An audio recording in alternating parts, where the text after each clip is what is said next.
Let us continue environmental chemistry. இப்போ environmental chemistryல வாட்டரை pollute பண்ணக்கூடிய சப்ஸ்டன்சஸை பார்க்குறோம். அதனால என்னென்ன ப்ராப்ளம்ஸ் எல்லாம் வரும் அதை பார்க்குறோம். வாட்டரை பொல்யூட் பண்ணக்கூடிய சப்ஸ்டன்சஸ்ல ஒன்று வந்து நம்ம யூஸ் பண்ணக்கூடிய கெமிக்கல்ஸ். அதில் ஒரு கெமிக்கல் என்னன்னா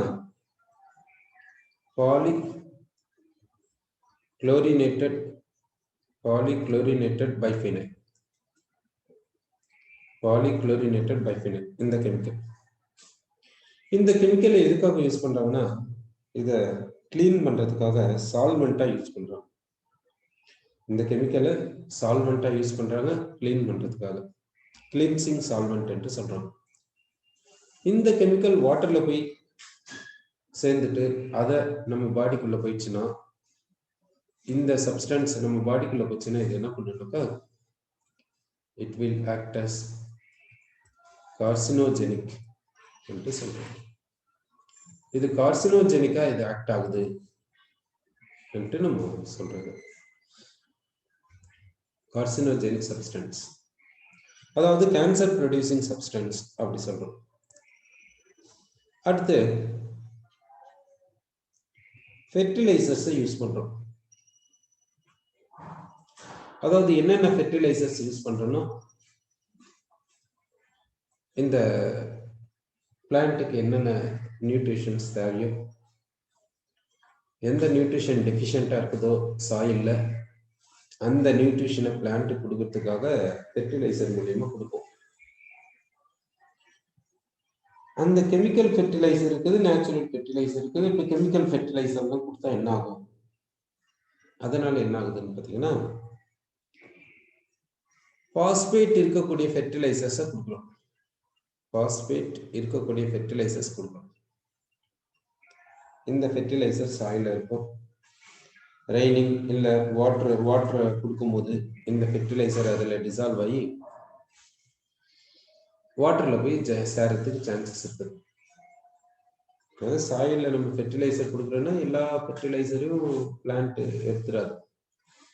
சில ஃபெர்டிலைசர் அப்படியே சாயிலே இருக்கும். ரெய்னிங்ல வாட்டர், அந்த வாட்டர்ல இந்த ஃபெர்டிலைசர் டிசால்வ் ஆகிட்டு அப்படியே லேக்குக்கு போகலாம், இல்லை ரிவருக்கு போகலாம். இந்த சான்சஸ் எல்லாம் இருக்குது. இதனால என்ன ஆகுனாக்கா, இது ரிவருக்கோ லேக்குக்கோ போயிடுச்சுன்னா ஆல்கே வந்து நல்லா க்ரோ ஆகும். ஆல்கே வந்து நல்லா வளரும். ஆல்கே நல்லா வளர்ந்துச்சுன்னா இது என்ன பண்ணுன்னா, இந்த ஆல்கே வந்து வாட்டர்ல இருக்கக்கூடிய டிசால்வ்டு ஆக்சிஜனை டிக்ரீஸ் பண்ணிடும். வாட்டர்ல இருக்கக்கூடிய டிசால்வ்டு ஆக்சிஜனை கன்சியூம் பண்ணுது. வாட்டர்ல இருக்கக்கூடிய டிசால்வ்டு ஆக்சிஜனை கன்சியூம் பண்ணிச்சுன்னா வாட்டர்ல இருக்கக்கூடிய அமௌண்ட் ஆஃப் டிசால்வ்டு ஆக்சிஜன் என்ன ஆகும்? டிக்ரீஸ் ஆகும். ஸோ இதனால இந்த வாட்டர் பொல்யூஷன்னால நடக்கக்கூடிய இந்த டிஃபெக்ட், இந்த மாதிரி ப்ராப்ளம்ஸ் எல்லாம் நம்ம என்னன்னு சொல்றோம்னா யூட்ரோபிகேஷன் என்று சொல்றோம். யூட்ரோபிகேஷன் என்று சொல்றோம். யூட்ரோபிகேஷன்னா என்ன என்று சொன்னீங்கன்னா, loss of biodiversity. Loss of biodiversity என்று சொல்றோம். லாஸ் ஆஃப் பயோடைவர்சிட்டி என்று சொல்றோம். அதாவது பயோன்னா லிவிங். இந்த லிவிங் திங்ஸ் வந்து லாஸ் ஆகுது என்று சொல்றோம். இந்த வாட்டர் பொல்யூஷன்ல லாஸ் ஃபார் லிவிங் திங்ஸ் அப்படி சொல்றோம். இதை தான் யூட்ரோபிகேஷன் என்று நம்ம சொல்றோம். சரி, அடுத்து ஃப்ளூரைடு என்ற ஒரு கெமிக்கல் எடுத்துக்கலாம். இந்த ஃப்ளூரைடு பாடிக்கு தேவையா? சரி, இந்த ஃப்ளூரைடு வந்து பாடிக்கு தேவைப்படுது. இந்த ஃப்ளூரைடு எதுக்காக வேண்டும்? இந்த ஃப்ளூரைடுனால என்ன நடக்குது? எதுக்காக நம்ம பாடிக்கு தேவைன்னு பார்த்தீங்கன்னா, டீத்துக்காகலாம், டீத்து வந்து ஸ்ட்ராங்கா இருக்கிறதுக்கு இந்த ஃப்ளூரைடு தேவைப்படும். பல்லு வந்து நல்லா ஸ்ட்ராங்கா இருக்கிறதுக்கு இந்த ஃப்ளூரைடு தேவைப்படும் பாடிக்கு. அப்படின்னா ட்ரிங்கிங் வாட்டர்ல இந்த ஃப்ளூரைடு இருக்கணுமானா இருக்கணும். எவ்வளவு இருக்கணும்னா 1 ppm இருக்கணும். நம்ம ட்ரிங்க் பண்ற வாட்டர்ல, ட்ரிங்கிங் வாட்டர்ல இந்த ஃப்ளூரைடு இருக்கணும். எவ்வளவு இருக்கணும்? 1 ppm இருக்கணும். அதாவது வேற யூனிட்ஸ்ல சொன்னா கான்சன்ட்ரேஷன் யூனிட்ஸ் வேற இதுல சொன்னா 1 மில்லிகிராம் பர் டெசிமீட்டர் கியூப். அதாவது 1 லிட்டர் வாட்டர் 1 டெசிமீட்டர் கியூப்னா 1 லிட்டர் வாட்டர்ல 1 மில்லிகிராம் தான் இருக்கணும் இந்த ஃப்ளூரைடு இருக்கணும். சரி, இந்த ஃப்ளூரைடு வந்து டீத்துக்கு தேவையில்லை, பல்லுக்கு தேவைப்படுதுன்ற மாதிரி என்ன பண்ணுது இது பல்லுல? என்ன பண்ணுதுன்னா பல்லுல வந்து எனாமல் கிரியேட் ஆகும். எனாமல் நமக்கு தேவை, நம்ம டீத்துக்கெல்லாம் எனாமல் தேவை. அந்த எனாமல் தான் ப்ரொடெக்டிவ் லேயரா இருக்கும் டீத்துக்கு. இந்த எனாமல்ன்றது என்னன்னா ஹைட்ராக்சி ஆப்படைட். ஹைட்ராக்சி ஆப்படைட் என்னன்னு சொல்றோம்னா எனாமல் என்று சொல்றோம். இதுக்கு என்ன ஃபார்முலா பாத்தீங்கன்னா calcium phosphate Ca3PO4 twice, calcium phosphate, calcium hydroxide. அதாவது இது வந்து 3 டைம்ஸ், டோட்டலா 3 டைம்ஸ். இதுதான் நம்ம என்னன்னு சொல்லுவோம்னா ஹைட்ராக்சி ஆப்படைட் என்று சொல்லுவோம். சரி, இந்த ஹைட்ராக்சி ஆப்படைட் பல்லுல ப்ரொடியூஸ் ஆகும் எனாமல். இப்போ பாடியில என்ன இருக்குது? F- இருக்கு. எப்படி பாடிக்கு F- வந்துச்சு? ட்ரிங்கிங் வாட்டர்ல. இந்த F- போய் என்ன பண்ணுன்னா இந்த ஹைட்ராக்சி ஆப்படைட்ல போயிட்டு இந்த OH- ரீப்ளேஸ் பண்ணும். இந்த OH- வெளியே போயிட்டு அதுக்கு பதிலாக F- வந்துடும். இப்போ என்ன கிடைக்கும்னா 3 times Ca3PO4 ட்வைஸ் CaF2.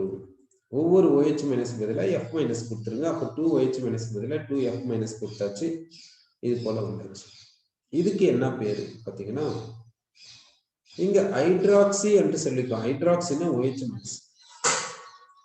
அந்த ஹைட்ராக்சிக்கு பதிலா யார் இருக்காங்க? இங்க F- இருக்கு, ஃப்ளூரின். ஹைட்ராக்சிக்கு பதிலா F- வந்துருக்குது, அதாவது ஃப்ளூரின். இப்போ இந்த ஃபார்முலா இருந்துச்சுன்னா Ca3PO4 ட்வைஸ் CaX2, அதாவது இந்த இடத்துல இந்த F- OH- இப்படி எல்லாம் இருந்துச்சுன்னா ஆப்படைட் என்று சொல்லணும். சோ இங்க F- இருக்கனால ஃப்ளோர் ஆப்படைட், OH- இருக்கனால ஹைட்ராக்சி ஆப்படைட் அப்படி சொல்லுங்க. சரி, இந்த ஹைட்ராக்சி ஆப்படைட் இந்த ஃப்ளோர் ஆப்படைட்டா மாறதுனால என்ன? எதுக்காக இப்படி மாறும்?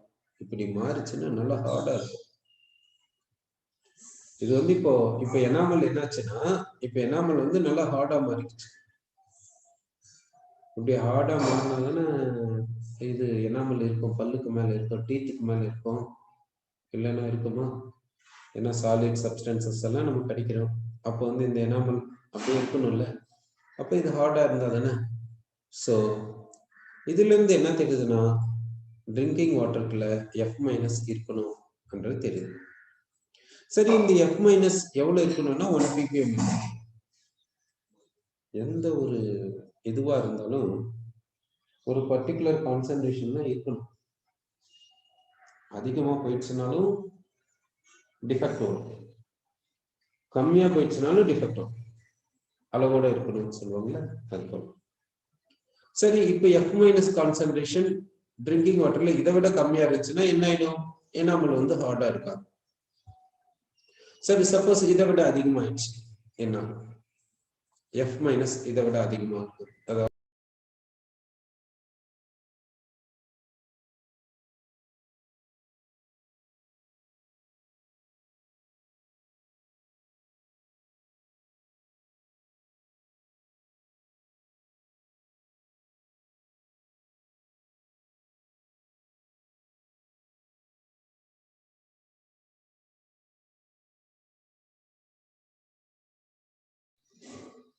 இப்போ F- கண்டென்ட் ட்ரிங்கிங் வாட்டர்ல கிரேட்டர் than 2 ppm இருக்குது. F- கான்சன்ட்ரேஷன் ட்ரிங்கிங் வாட்டர்ல கிரேட்டர் than 2 ppm இருந்தா என்ன ஆகுன்னா டீத் எல்லாம் அப்படி என்ன ஆயிடுன்னா ப்ரௌன் கலர்ல மாறிடும். டீத்தினுடைய கலர் வந்து அப்படியே ப்ரௌன் கலர்ல மாறும். அதாவது எஃப் மைனஸ் வந்து வேணும் ட்ரிங்கிங் வாட்டர்ல, ஆனா அதிகமாயிடுச்சுன்னா என்ன ஆயிடுது, டீத் வந்து அப்படியே ப்ரௌன் கலர்ல மாறும், எல்லோ கலர்ல மாறிடும். அப்புறமா எஃப் மைனஸ் கான்சன்ட்ரேஷன் வந்து 10 ppm விட அதிகமா இருந்துச்சுன்னா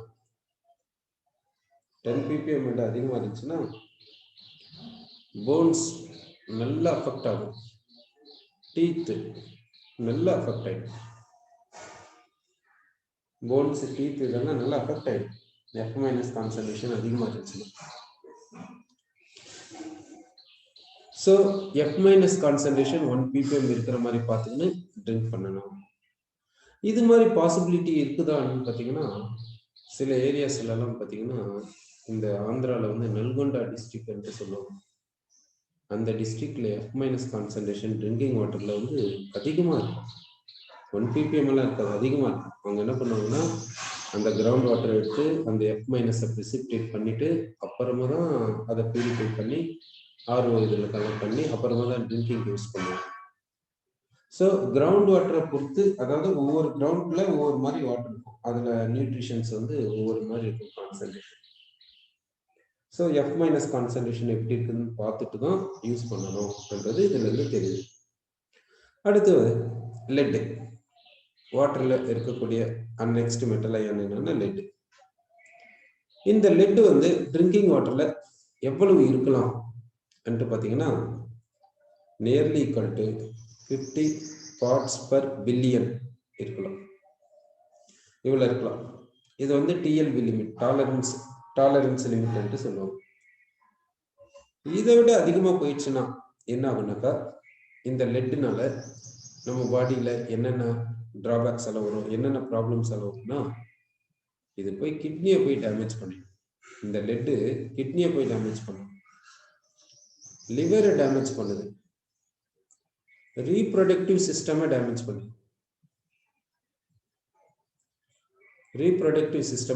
பண்ணுது, இவ்வளவு ப்ராப்ளம்ஸ் வரும். கிட்னியை டேமேஜ் பண்ணுது, லிவரை டேமேஜ் பண்ணுது, ரீப்ரொடக்டிவ் சிஸ்டமை டேமேஜ் பண்ணுது இந்த லெட்.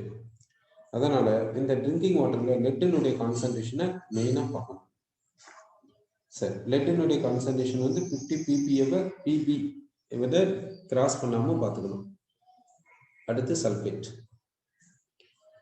சல்ஃபேட் வந்து வாட்டர்ல, ட்ரிங்கிங் வாட்டர்ல இருந்தா என்ன நடக்கும், இதனுடைய கான்சன்ட்ரேஷன் எவ்வளவு இருக்கலாம், அதாவது இதனுடைய கான்சன்ட்ரேஷன் 50 ppm விட அதிகமா இருந்துச்சுன்னா பார்ட்ஸ் பர் மில்லியன் சொல்லிக்கும், இந்த இடத்துல பில்லியன் சொல்லிக்கும்.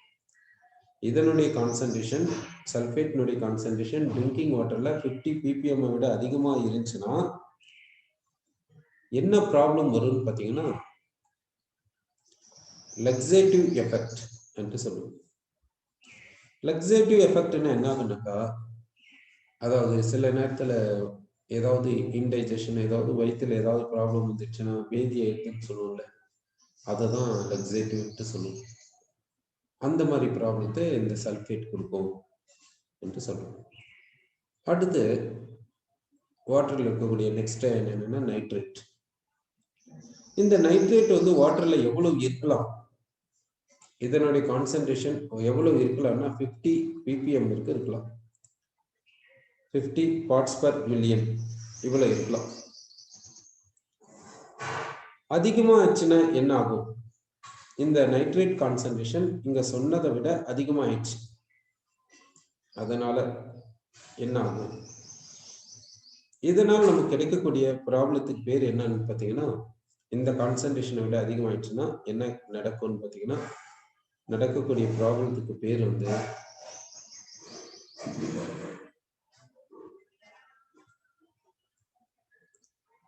எப்படி சொல்றோம், மெத்திமோகுளோபினிமியா எப்படி சொல்றோம். இதனுடைய மீனிங் என்னன்னா ப்ளூ பேபி சிண்ட்ரோம் என்று சொல்லுவோம். Blue baby syndrome.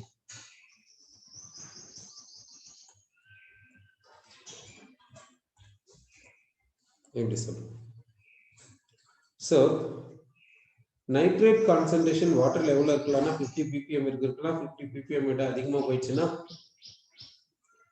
நமக்கு கிடைக்கக்கூடிய ப்ராப்ளம் என்னன்னா அந்த ப்ராப்ளத்துக்கு பேர் என்ன சொல்றேன்னா மெத்திமோகுளோபினிமியா அப்படி சொல்றோம். இதுக்கு என்ன மீனிங்னா ப்ளூ பேபி சிண்ட்ரோம் என்று சொல்றோம். சரி, இப்போ மற்ற மெட்டல்ஸினுடைய கான்சன்ட்ரேஷன்ஸ் ட்ரிங்கிங் வாட்டர்ல எவ்வளவு இருக்கலாம்னு பார்க்கலாம். அதாவது டிஎல்பி லிமிட் எவ்வளோ லிமிட் இருக்கு இருக்கலாம்னு பார்க்கலாம். மற்ற மெட்டல்ஸ் அயன் எவ்வளோ இருக்கலாம்னா ட்ரிங்கிங் வாட்டர்ல 0.2 ppm இருக்கலாம், அதுக்கு மேல போயிடக்கூடாது, இவ்வளோ இருக்கலாம். மேங்கனீஸ் எவ்வளோ இருக்கலாம்னா 0.05 ppm இருக்கலாம். அலுமினியம் 0.2 ppm இருக்கலாம். காப்பர் 3 ppm இருக்கலாம். ஜிங்க் 5 ppm இருக்கலாம். கேட்மியம் 0.005 ppm இருக்கலாம். இதெல்லாம் அலௌடு வேல்யூஸ். ட்ரிங்கிங் வாட்டர்ல இந்த மெட்டல் அயான்ஸினுடைய கான்சன்ட்ரேஷன்ஸ் இவ்வளவு இருக்கலாம் என்று நம்ம சொல்றோம். சரி, அடுத்து பெஸ்டிசைட்ஸை பத்தி பார்க்கலாம். பெஸ்டிசைட்ஸை யூஸ் பண்ணுவாங்க. இந்த பெஸ்டிசைட்ஸை யூஸ் பண்றதுனால என்னென்ன பெஸ்டிசைட்ஸை யூஸ் பண்றாங்கன்ட்டு பார்க்கலாம். நேச்சுரலா அக்கறை ஆகக்கூடிய பெஸ்டிசைடு என்னன்னா நிக்கோட்டின். நேச்சுரலா கிடைக்கக்கூடிய பெஸ்டிசைடு வந்து நிக்கோட்டின்.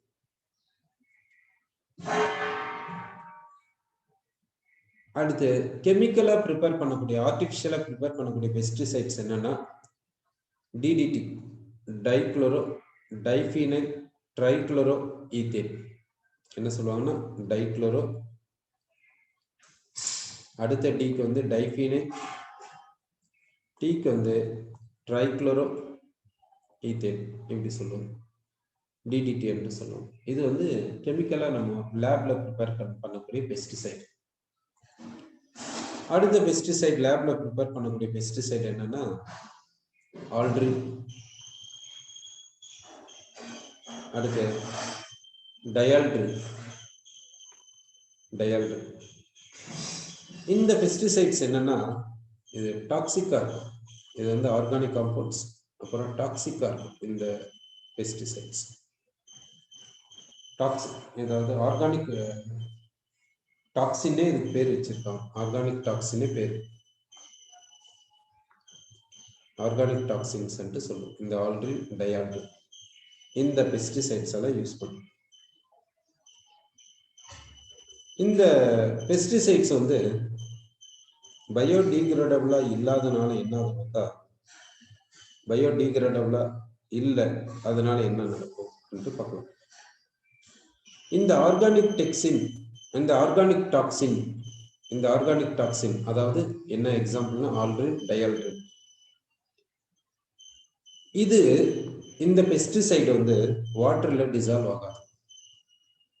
அப்புறமா நான் பயோடிகிரேடபிள், இது பயோடிகிரேடும் ஆகாது.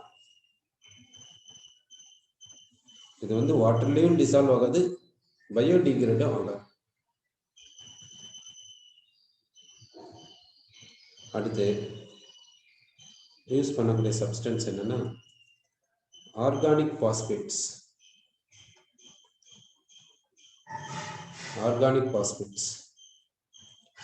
அடுத்து ஆர்கானிக் கார்பமேட். இந்த சப்ஸ்டன்சஸ்னால நமக்கு வரக்கூடிய ப்ராப்ளம் என்னன்னா நர்வ்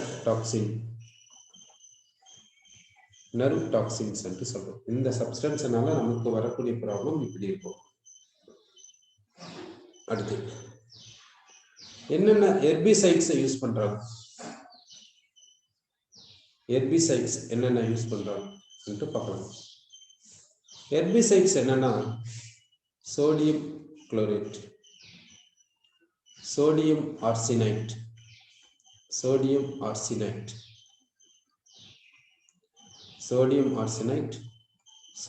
குளோரைட். இந்த ஹெர்பிசைட்ஸை யூஸ் பண்றோம். இந்த ஹெர்பிசைடு என்ன பண்ணுதுன்னா பாடிக்குள்ள போயிடுச்சுன்னா என்ன டிஃபெக்டை கொடுக்குதுன்னா பர்த் டிஃபெக்டவே கொடுக்குது. இந்த ஹெர்பிசைடு பாடிக்குள்ள போச்சு ஸோ இந்த மாதிரி பொல்யூஷன்ஸ் எல்லாம் பார்த்துருக்கோம். இப்போ நம்ம பார்க்கக்கூடியது என்னன்னா, இண்டஸ்ட்ரியில கிடைக்கக்கூடிய வேஸ்ட்னால என்னென்ன ப்ராப்ளம்ஸ் வரணும், என்னென்ன கிடைக்குது, என்னென்ன ப்ராப்ளம்ஸ் வருதுன்ட்டு நம்ம பார்க்கலாம். இண்டஸ்ட்ரியில கிடைக்கக்கூடிய வேஸ்ட், அந்த இண்டஸ்ட்ரியில கிடைக்கக்கூடிய வேஸ்ட்ல ஒன்று வந்து பயோடிகிரேடபிள் வேஸ்ட். ஒரு வேஸ்ட் வந்து பயோடிகிரேடிங் போயிடும், பயோடிகிரேடபிள் வேஸ்ட். பயோடிகிரேடபிள் வேஸ்ட் வந்து எந்த இண்டஸ்ட்ரியில இருந்து ப்ரொடியூஸ் ஆகுது பார்த்தீங்கன்னா, காட்டன் மில்ஸ். காட்டன் வந்து நமக்கு நேச்சுரலாக கிடைக்குது. இந்த காட்டன் மில்ஸ்ல இருந்து வரக்கூடிய இண்டஸ்ட்ரியல் வேஸ்ட் வந்து வரக்கூடிய வேஸ்ட் வந்து பயோடிகிரேட் ஆகும். அடுத்து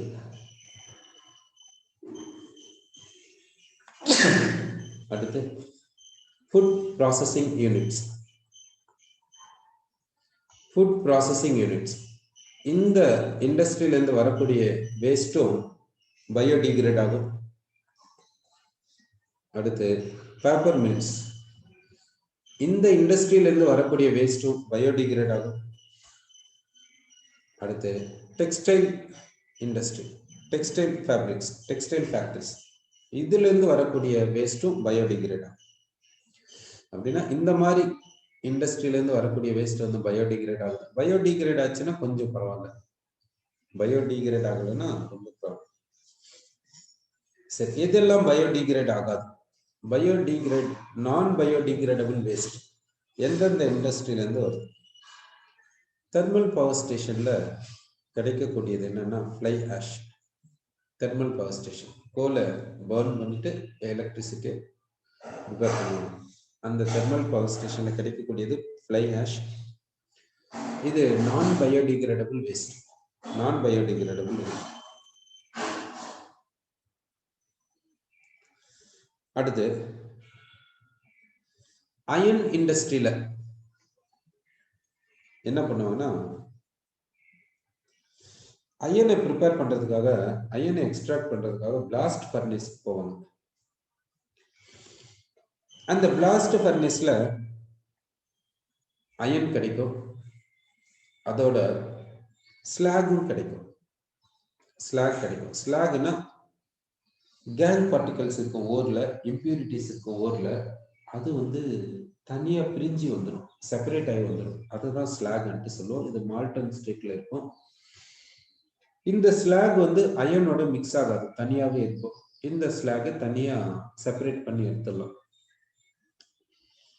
இந்த ஸ்லாக் வந்து பிளாஸ்ட் ஃபர்னஸ்ல அயனை எக்ஸ்ட்ராக்ட் பண்ணும்போது கிடைக்குது. இந்த ஸ்லாக் வந்து பயோடிகிரேட் ஆகாது. அதே போல ஸ்டீல் ப்ரிப்பேர் பண்ணும்போதும் இந்த அயன்ல இருந்து ஸ்டீலை ப்ரிப்பேர் பண்ணுவாங்க. இதுக்கும் பிளாஸ்ட் ஃபர்னஸை யூஸ் பண்ணுவாங்க. இந்த ஸ்டீல் ப்ரிப்பேர் பண்ணும்போது ஸ்லாக் கிடைக்கும். இந்த ஸ்லாக் எல்லாம் என்னன்னாக்கா நான் பயோடிகிரேடபிள் அப்படின்ட்டு சொல்லுவோம். அடுத்து அலுமினியம் ப்ரிப்பேர் பண்ணக்கூடிய இண்டஸ்ட்ரியில, ஜிங்க் ப்ரிப்பேர் பண்ணக்கூடிய இண்டஸ்ட்ரியில, காப்பர் ப்ரிப்பேர் பண்ணக்கூடிய இண்டஸ்ட்ரியில இந்த மெட்டல்ஸ் எல்லாம் எக்ஸ்ட்ராக்ட் பண்ணும்போது என்ன கிடைக்குதுன்னா மட் கிடைக்கும். அடுத்து டெய்லிங்ஸ் கிடைக்கும். இது எல்லாம் நான் பயோடிகிரேடபிள். இதெல்லாம் எக்ஸ்ட்ராக்ட் பண்ணும்போது இது கிடைக்கும். இது வந்து நான் பயோடிகிரேடபிள் வேஸ்ட் சொல்றோம். சரி, இப்போ இந்த வேஸ்ட்லாம் எந்தெந்த வேஸ்ட் எல்லாம்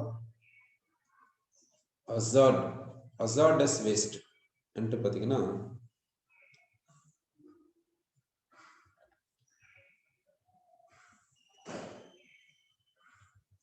சரி, இப்போ எதெல்லாம் ஹசார்டஸ் வேஸ்ட் பாத்தீங்கன்னா, inflammables, composite explosives,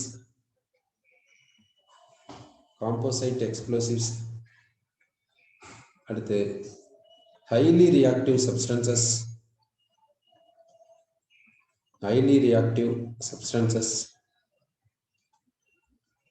highly reactive substances. இந்த மாதிரி வேஸ்ட் இதெல்லாம் ஹசார்டஸ் வேஸ்ட்.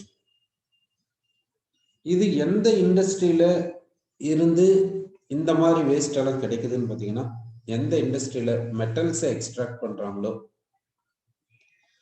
எந்த இண்டஸ்ட்ரியில ட்ரக்ஸை ப்ரிப்பேர் பண்றாங்களோ, அப்புறமா பார்மசிட்டிக்கல் சம்பந்தப்பட்ட இண்டஸ்ட்ரீஸ், டைஸ் ப்ரிப்பேர் பண்ணக்கூடிய இண்டஸ்ட்ரீஸ், பெஸ்டிசைட்ஸ் ப்ரிப்பேர் பண்ணக்கூடிய இண்டஸ்ட்ரீஸ், ரப்பர் குட்ஸ் ப்ரிப்பேர் பண்ணக்கூடிய இண்டஸ்ட்ரீஸ், இந்த மாதிரி ப்ரிப்பேர் பண்ணக்கூடிய இண்டஸ்ட்ரியில இருந்து வரக்கூடிய வேஸ்ட், இந்த மாதிரி ஹசார்டஸ் வேஸ்ட் எல்லாம் வரும். இதனால நமக்கு என்னென்ன ப்ராப்ளம்ஸ் வருதுன்னா, இன்ஃப்ளேமபிள், இது வந்து ஹைலி ரியாக்டிவ் ஆகும்போது இது ஒரு ரியாக்ஷன் போய் வேற ஒரு ப்ராப்ளம் வர மாதிரி இருக்கும். அப்போ இந்த மாதிரி இண்டஸ்ட்ரியில இருந்து கிடைக்கக்கூடிய வேஸ்ட் வந்து ஹசார்டஸ் வேஸ்ட் என்று சொல்றோம். அடுத்து இப்போ தெர்மல் பவர் ஸ்டேஷன்ல இருந்து என்ன வேஸ்ட் கிடைக்குதுன்னா, ஃப்ளை ஆஷ் கிடைக்குது. அவங்களுக்கு தேவையில்லை, அப்போ அது வேஸ்டா மாறிடுச்சு. அப்புறமா இந்த அயன் இண்டஸ்ட்ரியிலும் ஸ்டீல் இண்டஸ்ட்ரியிலும் கிடைக்கக்கூடிய வேஸ்ட் என்னன்னா ஸ்லாக் கிடைக்குது. இந்த ஸ்லாகையும் இந்த ஃப்ளை ஆஷையும் என்ன பண்றாங்கன்னா, சிமெண்ட் ப்ரிப்பேர் பண்றதுக்கு யூஸ் பண்ணிக்கிறாங்க. இது தேவையில்லை, நான் பயோடிகிரேடபிள் வேஸ்ட். இதை வந்து சிமெண்ட் ப்ரிப்பேர் பண்றதுக்கு யூஸ் பண்றாங்க.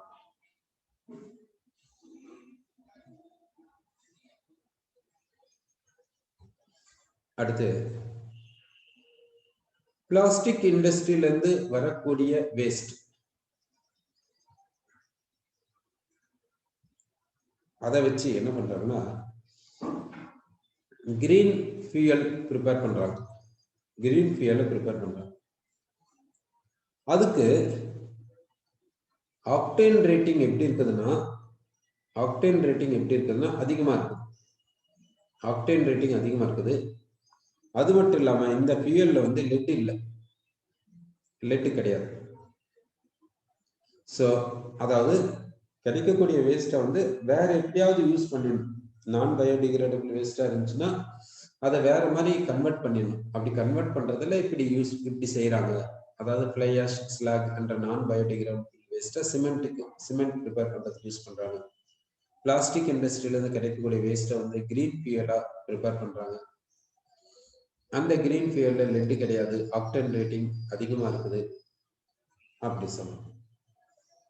இப்போ என்ன செய்யலாம்னா, இப்போ நமக்கு கார்பேஜ் கிடைக்குது.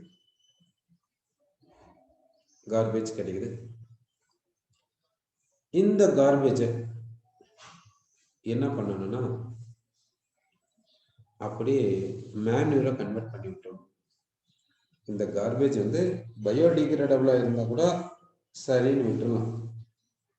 நான் பயோடிகிரேடபிளா இருந்துச்சுன்னா இத என்ன பண்ணணும், யூஸ்ஃபுல்லா மாத்துறதுக்கு ஏதாவது பண்ண முடியுமா அன்ட்டு செய்யணும்.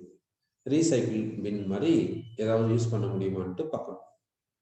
சரி, என்ன பண்ணலாம் அன்ட்டு பார்க்கலாம். இந்த கார்பேஜ் எடுத்துக்கிறோம். இந்த கார்பேஜ்ல என்ன பண்றேன்னா, ஃபெரஸ் மெட்டல்ஸ் ஏதாவது இருந்துச்சுன்னா அதை ரிமூவ் பண்ணிடணும். ஃபெரஸ் மெட்டல்ஸ் ஏதாவது இருந்துச்சுன்னா அதை தனியா பிரிச்சு எடுத்து தனியா வச்சிடணும். பிளாஸ்டிக் மெட்டீரியல்ஸ் ஏதாவது இருந்துச்சுன்னா கூட அதையும் தனியா செப்பரேட் பண்ணிடணும். கிளாஸ் இருந்தா தனியா செப்பரேட் பண்ணிடுங்க, பேப்பர் இருந்தா தனியா செப்பரேட் பண்ணிடுங்க. இது போல இந்த கார்பேஜில் இருக்கக்கூடிய இது மாதிரி சப்ஸ்டன்சஸ் எல்லாம் தனியா செப்பரேட் பண்ணி எடுத்துடும். அப்புறமா தனியா செப்பரேட் பண்ண முன்னாடி ரிசல்டன்ட் இதெல்லாம் தனியா எடுத்து வச்சிடணும். மீதி இருக்கக்கூடிய ரிமைனிங் இருக்கக்கூடியதை அதில் வாட்டர் ஆட் பண்ணிடணும். அப்புறமா பாக்டீரியல் ப்ராசஸ்க்கு விட்டுடணும். பாக்டீரியல் ப்ராசஸ்க்கு விட்டுறணும், அதாவது பயோடிகிரேட் ஆகிறதுக்கு விட்டுறணும். அப்படி பயோடிகிரேட் ஆகிறதுக்கு விட்டுட்டா என்ன ஆகுனாக்கா நமக்கு வந்து ஒன்று பயோமாஸ் கிடைக்கும், பயோகேஸ் கிடைக்கும், பயோகேஸ் கிடைக்கும். அந்த பயோகேஸை பர்ன் பண்ணீங்கன்னா, இக்னைட் பண்ணீங்கன்னா, அது எரிஞ்சு வாட்டர் ஸ்டீமா கன்வெர்ட் பண்ணும். அந்த ஸ்டீமை வச்சு டர்பைனை ரொட்டேட் பண்ணி எலக்ட்ரிக்கல் எனர்ஜியை கிரியேட் பண்ணலாம். இங்க பயோகேஸ் கிடைச்ச பின்னாடி ரிமைனிங் சப்ஸ்டன்ஸ் என்னவா யூஸ் பண்ணலாம்னா மேன்யூரா யூஸ் பண்ணலாம், ஃபெர்டிலைசரை யூஸ் பண்ணலாம், மேன்யூரா யூஸ் பண்ணலாம் சொல்றோம். ஸோ கார்பேஜை எப்படி யூஸ் பண்றதுன்ட்டு பார்க்கும்போது இந்த கார்பேஜில் இருக்கக்கூடிய இந்த சப்ஸ்டன்ஸை தனியாக பிரித்து எடுத்துட்டு செப்பரேட் பண்ணிட்டு ரிமைனிங் கார்பேஜில் வாட்டர் ஆட் பண்ணிட்டு பாக்டீரியல் ப்ராசஸ்க்கு விட்டுறணும். பாக்டீரியல் ப்ராசஸ்க்கு விட்டுட்டா என்ன ஆகுதுன்னா பயோகேஸ் ப்ரிப்பேர் ஆகும். இந்த கேஸை வந்து fuel, it is a fuel. அதனால இதை இக்னைட் பண்ணீங்கன்னா இது எரியும். இது எரிஞ்ச பின்னாடி அது அந்த heat energy electrical energy create பண்ணிக்கலாம், கன்வெர்ட் பண்ணிக்கலாம். ரிமைனிங் பயோகேஸ் ப்ரிப்பேர் பண்ண பின்னாடி ரிமைனிங் இருக்கக்கூடிய சப்ஸ்டன்ஸ், இங்க ரிமைனிங் இருக்கக்கூடிய சப்ஸ்டன்ஸை மேன்யூரா யூஸ் பண்ணிக்கலாம். சரி, அடுத்து dry cleaning of clothes. Okay, dry cleaning பத்தி பார்த்துருப்பீங்க. ட்ரை கிளீனிங், ட்ரை வாஷ் அப்படி சொல்லுவாங்க. ட்ரை கிளீனிங், ட்ரை வாஷ்ன்னு சொல்லுவாங்க. அந்த ட்ரை கிளீனிங்ல என்ன யூஸ் பண்றாங்க, என்னென்ன கெமிக்கல்ஸ் அவங்க யூஸ் பண்றாங்கன்னா ஒன்று வந்து டெட்ராக்ளோரோ ஈத்தீன் என்று சொல்றோம். இந்த டெட்ராக்ளோரோ ஈத்தீனை ட்ரை கிளீனிங்க்கு யூஸ் பண்ணுவாங்க. ட்ரை கிளீனிங்க்கு யூஸ் பண்ணும்போது இதனால என்ன ப்ராப்ளம் வரும்னா இது வந்து கார்சினோஜன். இந்த சப்ஸ்டன்ஸ் வந்து கார்சினோஜன், கேன்சர் ப்ரொடியூசிங் சப்ஸ்டன்ஸ் என்று சொல்றோம். அடுத்து liquid carbon dioxide plus டிட்டர்ஜென்ட்டை யூஸ் பண்றாங்க. Liquid carbon dioxide plus detergent dry கிளீனிங்க்கு யூஸ் பண்றாங்க. அடுத்த ட்ரை கிளீனிங்க்கு யூஸ் பண்றது என்னன்னா ஹைட்ரஜன் பெராக்சைடு, இதெல்லாம் யூஸ் பண்றாங்க ட்ரை கிளீனிங். அடுத்து பேப்பர் இண்டஸ்ட்ரியில கடைசியில பேப்பரை ப்ளீச் பண்ணுவாங்க, அன்வான்ட் கலரை ரிமூவ் பண்ணுவாங்க. பேப்பரை ப்ளீச் பண்றதுக்கு என்ன யூஸ் பண்ணுவாங்கன்னா குளோரின் கேஸை யூஸ் பண்ணுவாங்க. அடுத்து ஹைட்ரஜன் பெராக்சைடு யூஸ் பண்ணுவாங்க இந்த பிரசன்ஸ் ஆஃப் கேட்டலிஸ்ட்ல. அப்போ பேப்பர் இண்டஸ்ட்ரியில கடைசியில கிடைக்கக்கூடிய பேப்பர் பல்பை ப்ளீச் பண்ணுவாங்க அன்வான்ட் கலரை ரிமூவ் பண்றதுக்கு. பேப்பர் பல்பை ப்ளீச் பண்ணும்போது என்ன சப்ஸ்டன்ஸ் யூஸ் பண்றாங்கன்னா குளோரின் கேஸை யூஸ் பண்றாங்க. அடுத்து வந்து ஹைட்ரஜன் பெராக்சைடு யூஸ் பண்றாங்க இந்த பிரசன்ஸ் ஆஃப் கேட்டலிஸ்ட். சரி, அடுத்து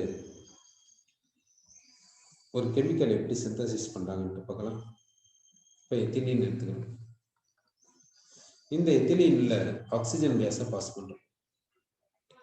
என்ன கேட்டலிஸ்ட் கொடுக்குறோம்னா இப்போ கொடுக்கக்கூடிய கேட்டலிஸ்ட் என்னன்னா Fe3+ இல்லைன்னா Cu2+ கேட்டலிஸ்ட் கொடுக்குறோம் இந்த பிரசன்ஸ் ஆஃப் வாட்டர். இப்போ நமக்கு என்ன கிடைக்குதுன்னா அசெட்டால்டிகைட் கிடைக்குது. எவ்வளவு கிடைக்குதுன்னா பர்சன்டேஜ் பார்த்தீங்கன்னா 90%. அப்போ எத்திலீனை இப்படி அசெட்டால்டிகைடை மாற்றிருக்காங்க என்று சொல்றோம். ஸோ இது போல ஏதாவது யூஸ்ஃபுல்லாக சிந்தசைஸ் பண்ண முடிஞ்சா இப்படி சிந்தசைஸ் பண்ணிக்கலாம்.